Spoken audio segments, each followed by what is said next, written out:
സന്ദീപേട്ടന്റെ ഒരു മെയിൻ പില്ലറായിട്ട് ഒരാൾ നിൽക്കുന്നുണ്ട് എപ്പോഴും. എൻ്റെ വൈഫാണ് നീത ചേച്ചി. അതെ, ബോസ് ഫേസിലും ചേച്ചി കൂടെ ഉണ്ടായിരുന്നു.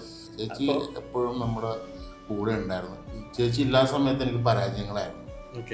നമ്മൾക്ക് എന്തെങ്കിലും ചെയ്യണം എന്ന് പറയുമ്പോഴാണ് അപ്പോഴാണ് അവൾ പറഞ്ഞത്, ഞാൻ ഇഡ്ഡലിക്കട അങ്ങനെയാണെങ്കിൽ നമുക്ക് ഇന്നുണ്ട് എന്ന് പറഞ്ഞ അന്ന് കൂട്ടത്തിൽ ഈ പറഞ്ഞ ബിസിനസ്സിലോട്ട് എൻ്റെ കൂടെ.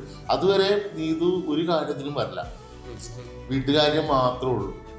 സ്വന്തമായിട്ട് ഡ്രസ്സ് എടുക്കാൻ പോകില്ല, ഞാൻ വാങ്ങിച്ചു കൊടുത്തല്ലാതെ അവളുടെ ഇഷ്ടത്തിന് വാങ്ങിച്ച ഒരു സാധനം പോലും ഇല്ല, ഇന്നുമില്ല. ശരി, പക്ഷെ ഇതൊക്കെ നോക്കിയപ്പോഴേക്കും പുള്ളിക്കാരത്തിയുടെ ആ കാര്യങ്ങൾ പറയാൻ തുടങ്ങി. അത് നമുക്ക് അങ്ങനെ ചെയ്യണം, ഞങ്ങൾ തമ്മിൽ ഒച്ചപ്പാടും ബഹളം ഉണ്ടാകാൻ തുടങ്ങി. ഓരോ കാര്യം ചെയ്യാനും ഞാൻ നീതുവിൻ്റെ ഞാനും എൻ്റെ വൈഫും കൂടിയാണ് ആ സ്ഥാപനം. ഞാൻ ഒറ്റക്കാരെന്ന് വെച്ചെങ്കിൽ ഇത് ഇത്രയും വളരില്ല. ഏതൊരു മനുഷ്യൻ്റെ പിന്നിലൊരു പെണ്ണുണ്ട്.